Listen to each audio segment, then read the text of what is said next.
I think I realized that I had a vision impairment maybe in my early childhood schooling, when I attended basic school in Stony Hill and realized that I was quite different from all the other youngsters. It has its own range of effects. There are psychological and social effects. You start wondering if you are different and how different you are.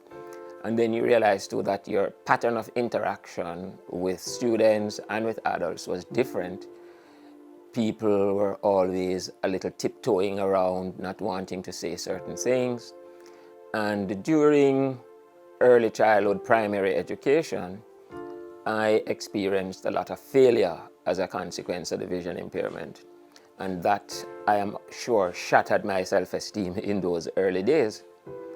I think as I got older, then there were other issues about the whole business of denial and going through anger periods, and till I get to the point where I finally accepted the idea, which was way up until I was probably about 2021.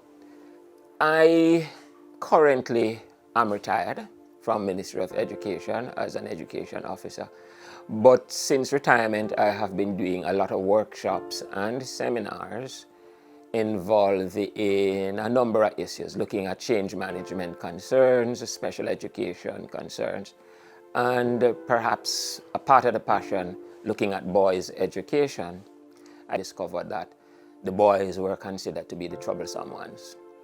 And a lot of people were concerned about the behavior because it was impacting their learning. I use a lot of unconventional ways to try and get the boys to learn, getting them involved in practical, active kind of learning situations, and found that it worked a great deal. But I also found out that if you respect them and you treat them well, no matter how offensive they may be, you can reach them, you can teach them, and you may even preach to them. So currently, I've now expanded that to even start working with some boys, looking at boys on a mission. A colleague told me about that, so if they're on a mission, then we want them to show interest, to do their best, to pass their tests, and in the end, to big up them chests.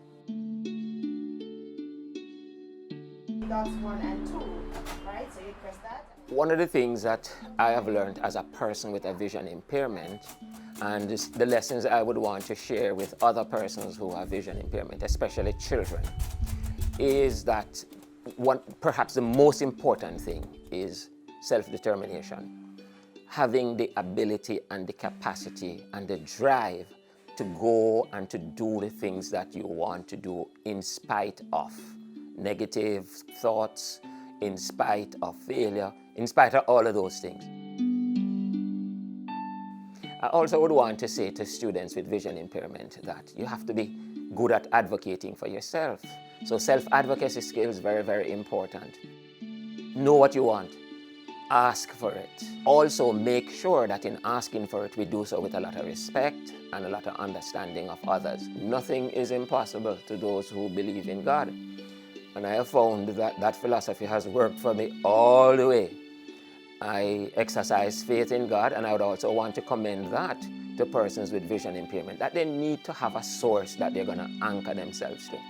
And in believing that nothing is impossible, I have been able to culture a very positive attitude to life, and that positive attitude has worked for me, and I am confident it will work for others.